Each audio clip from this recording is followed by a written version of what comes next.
जवाहरलाल नेहरू के ऐतिहासिक खतों पर अब नई खींचतान हो रही है। देश के प्रथम प्रधानमंत्री के कुछ खत यूपीए की चेयरपर्सन सोनिया गांधी ने मंगवा लिए थे।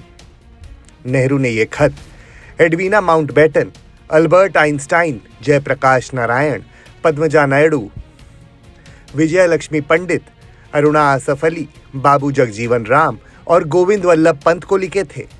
अब प्रधानमंत्री म्यूजियम और लाइब्रेरी ने राहुल गांधी को पत्र लिखा है कि नेहरू जी के वो तमाम पत्र वापस करवाएं, क्योंकि ये ऐतिहासिक महत्व के दस्तावेज हैं और इन्हें लाइब्रेरी के पास ही होना चाहिए। इस दौरान पीएमएमएल के सदस्य रिजवान कादरी ने इन खतों को लेकर क्या कहा, सुनिए।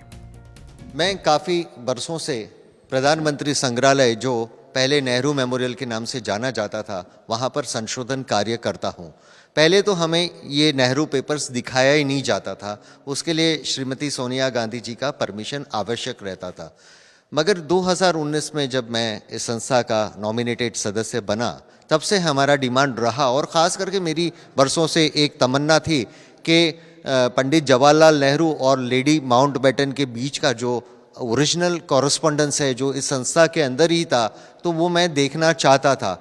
मगर उसके बारे में जब कंटिन्यूस सवाल जवाब हुए और हमारे सीनियर साथी सदस्य राम बहादुर राय जी ने जब एजीएम में भी डिटेल में बताया कि पास्ट में पुलिस कंप्लेन भी हुआ था और ये सारा कलेक्शन संस्था को वापस देना पड़ा था, और आखिर में जब 2024 में 13 फरवरी को एजीएम हुआ, तब वहाँ पर सभी सदस्यों ने कहा कि नहीं, ये राष्ट्र की धरोहर है, इसको वापस लाना चाहिए और इस दिशा में लीगल ओपिनियन भी लेना चाहिए, और इस दिशा में भी कार्यवाही हुई।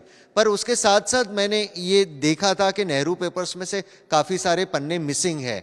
एक बुज़ुर्ग आते थे वहाँ पर और वो पेपर श्रेडर मशीन से भी काफ़ी सारे पन्ने फाड़ दिया करते थे। वो उसके बारे में सभी लोग को वहाँ पर भी पता था, और ये सारे चीज़ें रिकॉर्ड के ऊपर लाया गया और ये सारा डिस्कशन में हुआ, और इंटरनल इंक्वायरी कमेटी भी हुआ हैगा, और किस फाइल में से कितने पन्ने मिसिंग है।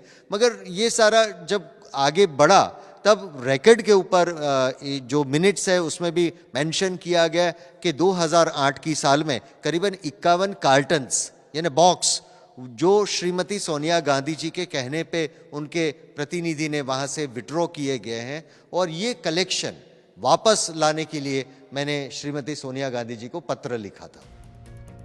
मुद्दे पर सियासी खींचतान और आरोप प्रत्यारोप जारी है।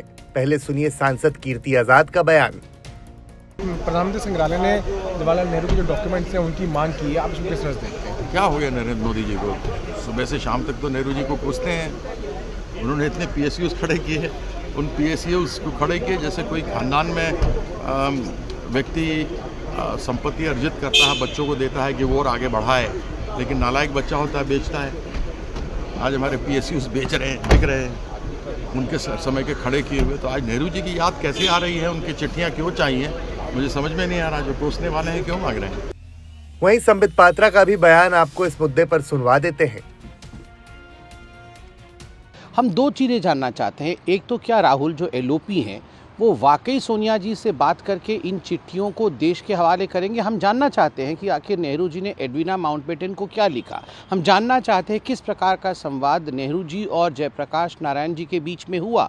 और दूसरी बात है, जब ये निर्णय लिया गया था कि 2010 में डिजिटाइजेशन होगा इन सारे डॉक्यूमेंट्स का, तो आनन फानन में डिजिटाइजेशन से ठीक पहले सोनिया गांधी जी 51 कार्टन्स चिट्ठी नेहरू जी का लेके चली गई। आखिर क्यों? इन चिट्ठियों में ऐसा क्या था कि गांधी परिवार चाहता था कि देश इन्हें न जाने? ये सेंसरशिप, जब कॉन्स्टिट्यूशन पे डिबेट चल रहा है, तो ये सेंसरशिप का भाव जो गांधी परिवार में था, ये आखिर क्यों था, ये हम जानना चाहते हैं।